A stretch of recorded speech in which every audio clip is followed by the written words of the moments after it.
নমস্কার। আজকে আমি মেডিকেল অ্যাস্ট্রোলজি আর তার সাথে আয়ুর্বেদের যে একটা সুন্দর কোরিলেশন আছে সেটাকে নিয়েই আলোচনা করব। আপনারা ফিজিক্যালি বা মেন্টালি নিজেদের শরীরের মধ্যে যে সিমটমসগুলো দেখবেন এবং দেখে নিজেরাই বুঝতে পারবেন যে আপনার ঠিক কোন প্ল্যানেটটা ডিস্টার্ব হয়ে আছে।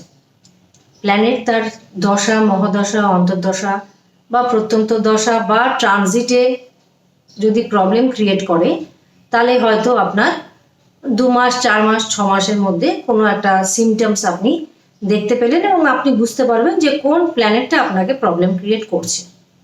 আর যদি আপনার কোনো ক্রনিক ডিজিজ থাকে, যে ডিজিজ লং টাইম, তখন কিন্তু সেই প্ল্যানেটকে একটা প্রপার রেমেডি তার করতে হবে। আর যদি শর্ট টাইমের জন্য হয়, 2-4 মাসের জন্য যদি হয় বা ম্যাক্সিমাম 1 বছরের জন্য যদি হয়, তখন কিছু ঘরোয়া রেমেডি আমি আপনাদের সঙ্গে ডিসকাস করব। তার থ্রুতেও আপনারা কিন্তু অনেকটা রিলিফ পেতে পারেন। এটাই আজকে মেনলি আলোচনা করব। আজকে একটাই শুধু জিনিস বলছি যে অ্যাজ এ ইন্ডিয়ান বা ভারতীয় হিসেবে কিন্তু আমরা সত্যি গর্বিত যে এই আয়ুর্বেদ, যোগা আর অ্যাস্ট্রোলজি, বৈদিক অ্যাস্ট্রোলজি কিন্তু আমাদের দেশের একটা বিরাট সম্পদ। আমাদের পূর্বপুরুষেরা বা প্রাচীন ঋষি মহারিষিরা আমাদেরকে কিন্তু একটা বিরাট সম্পদ দিয়ে গেছেন। আনফর্চুনেটলি আমরা তার খুব একটা ব্যবহার করি না, বা বলতে পারেন যে আমরা ততটা এফিশিয়েন্টই নই সেই সব বিদ্যা ব্যবহার করার জন্য। কিন্তু এটা কিন্তু একটা বিরাট বড় ভান্ডার, যেটা আমাদের দেশেই একমাত্র আছে। বিদেশের দেশে কিন্তু এগুলো আপনারা পাবেন না। আজকাল বিদেশিরাও আমাদের এই যোগা বলুন, আয়ুর্বেদ বা বৈদিক কালচারকে শিখছে এবং অ্যাডপ্ট করছে। এটা সত্যি একটা অভূতপূর্ব জিনিস, যেটা আমাদের নিজস্ব। তা প্রথমেই আমি বলছি যে আমরা সবাই মোটামুটি জানি যে বাত, পিত্ত, কফ এই 3টে ধাতু আমাদের শরীরের মধ্যে এফেক্ট ফেলে। কারোর বাত প্রধান শরীর, কারোর পিত্ত প্রধান শরীর, কারোর কফ প্রধান শরীর, এবং আরেকটা আছে ত্রিধাতু, যেটা মিক্সড। এখন বাত প্রধান যে প্ল্যানেটগুলো, তার মধ্যে মেনলি হচ্ছে স্যাটার্ন আর রাহু। বাত হচ্ছে বায়ু। বায়ু প্রধান যে রাশিগুলো, বাত যে রিলেট করে রাশিগুলো, তার মধ্যে মেনলি হচ্ছে বৃষ রাশি বা টরাস, কন্যা রাশি এবং মকর রাশি বা ক্যাপ্রিকন। তো মেনলি বাত প্রধান ব্যক্তিকে আপনি দেখে কি করে বুঝবেন? তার শরীরের মধ্যে কি কি জিনিসগুলো লক্ষ্য করে আপনি বুঝবেন যে এ বাত প্রধান ব্যক্তি, বা এ কফ প্রধান ব্যক্তি, বা এ পিত্ত প্রধান ব্যক্তি? মেনলি বাত প্রধান ব্যক্তির মধ্যে কি থাকে?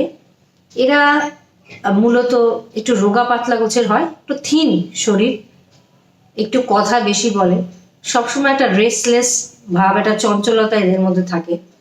এদের স্কিনের মধ্যে দেখবেন খুব একটা গ্লেজ থাকে না, নখগুলো একটুখানি ভঙ্গুর হয়, চোখের মধ্যে অতটা মানে চমক থাকে না, স্কিনও পাতলা বা একটু রুক্ষ টাইপের। এরা গরমটা সহ্য করতে পারে, কিন্তু ঠান্ডা এরা সহ্যই করতে পারে না। গরম খাবার খেতে পছন্দ করে, একটু খিটখিটে স্বভাবের হয়, সবসময় একটা চঞ্চলতা, সবসময় একটা রেস্টলেসনেস এদের মধ্যে থাকে। আচ্ছা, এটা দেখে আপনি মোটামুটি বুঝতে পারবেন যে এই ব্যক্তিরা হচ্ছে আপনার বাত প্রধান ব্যক্তি। এদের বডি ওয়েট কিন্তু বিশেষ হয় না।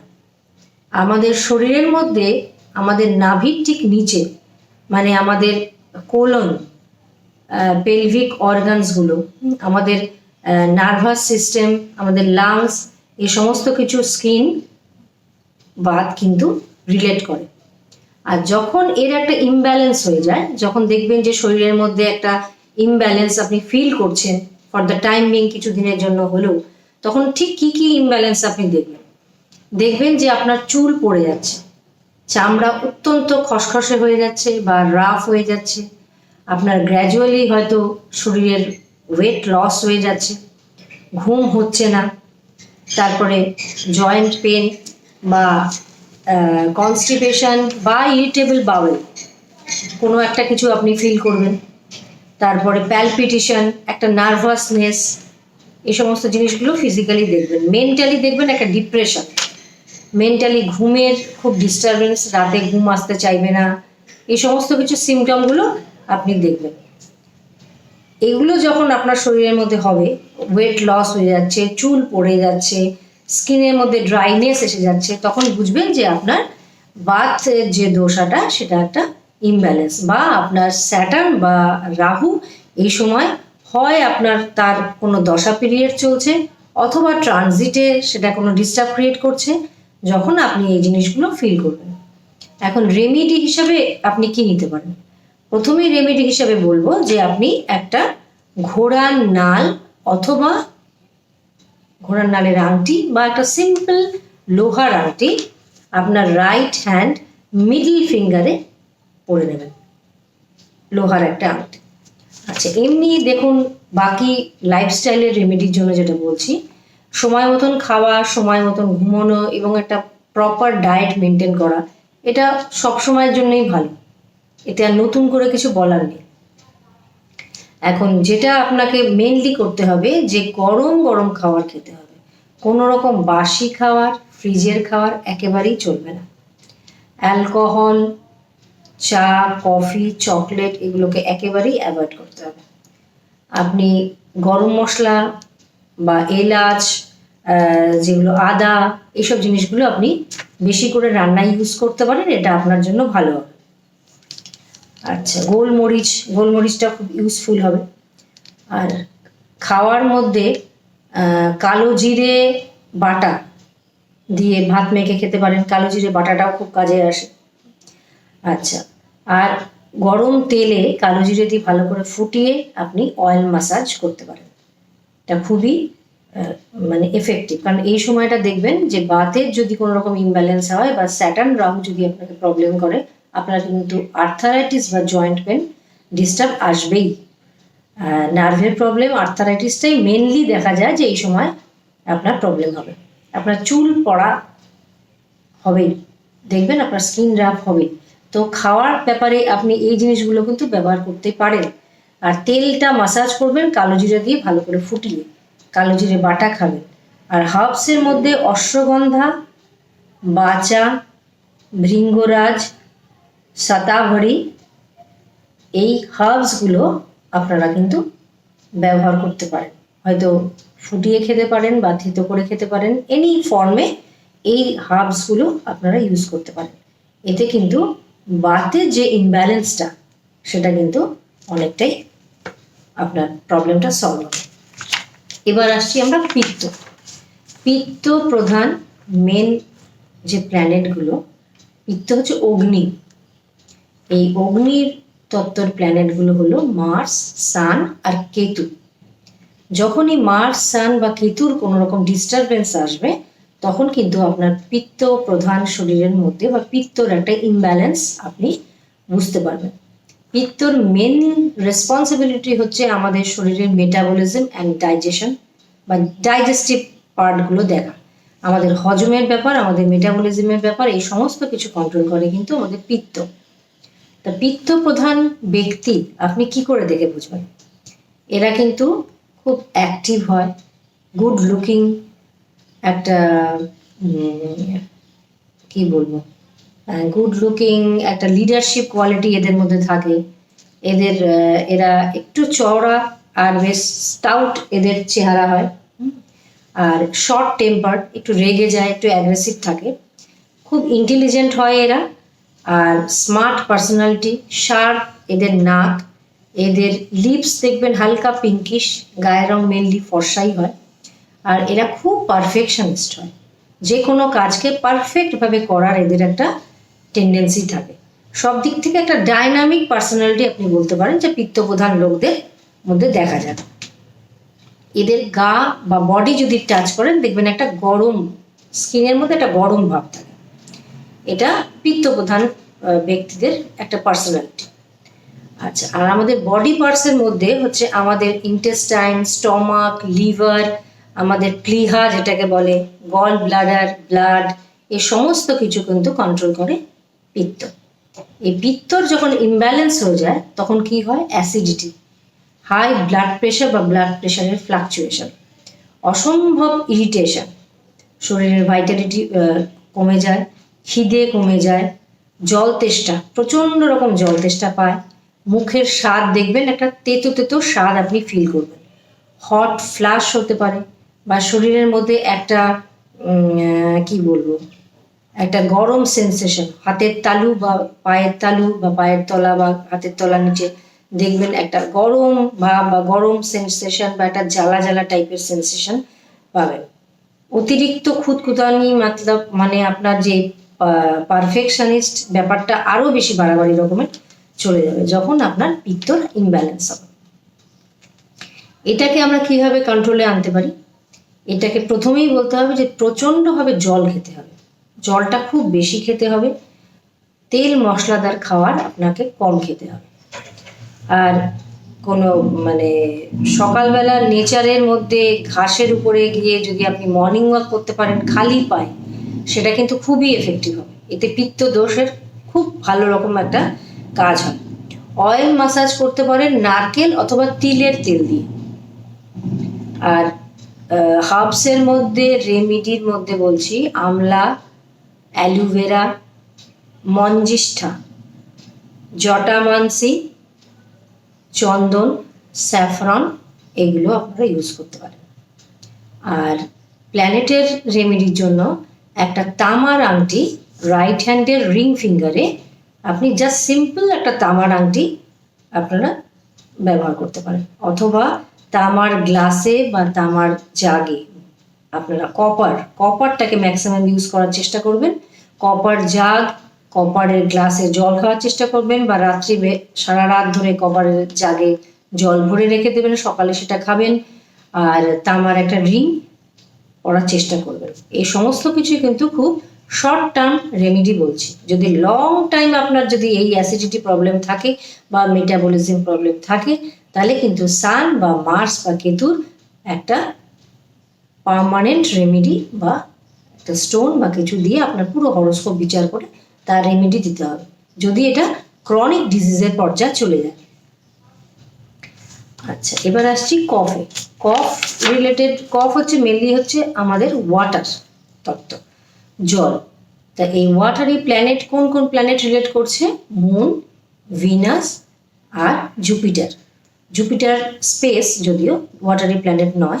আর রাশির মধ্যে কর্কট, বৃশ্চিক এবং মীন, এই রাশিগুলো হচ্ছে আমাদের জলরাশি। কফ প্রধান ব্যক্তির মধ্যে আপনি কি সিমটমস দেখবেন?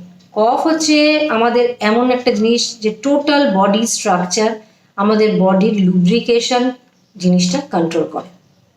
কাপ প্রধান ব্যক্তি কিন্তু মেনলি কাম, কুল, একদম ঠান্ডা ধীর স্থির মানুষ, একটু লেজি।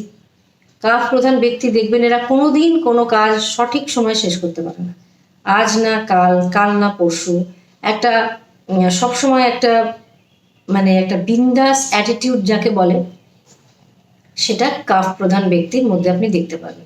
এরা সবসময় চেয়ারফুল, হাসি খুশি, জীবনে খুব একটা বৈচিত্র্য পছন্দ করে না, একদম গতানুগতিক যা জীবন চলছে সেটাই এরা পছন্দ করে।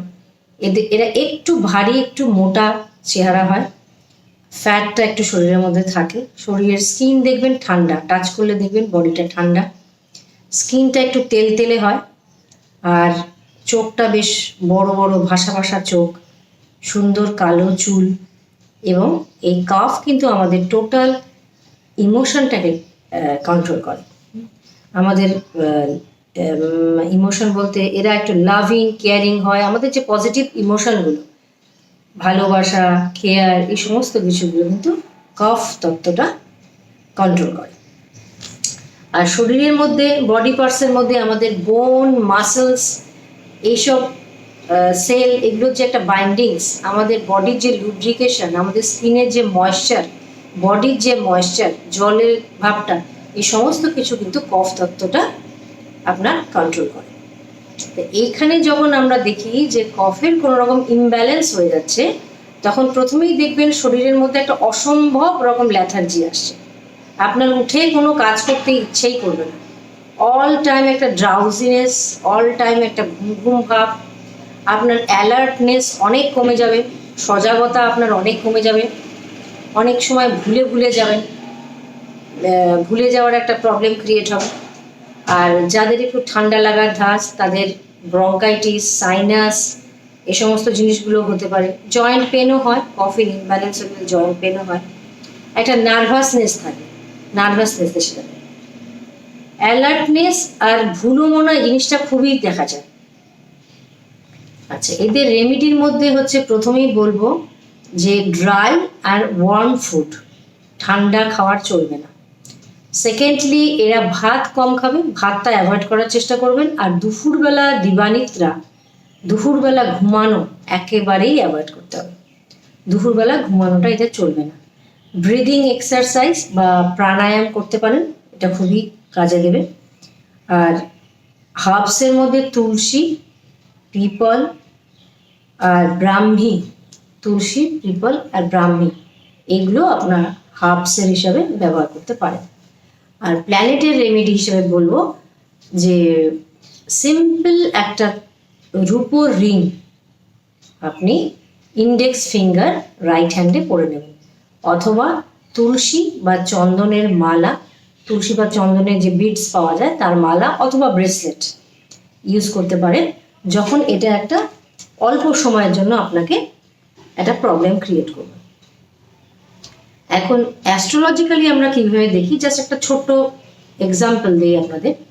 ধরুন কারোর জুপিটার বসে আছে ক্যান্সারে, জলরাশিতে জুপিটার বসে আছে, সেই ব্যক্তির মধ্যে কিন্তু আমরা বলবো একটু ফ্যাটি টেন্ডেন্সি থাকবে।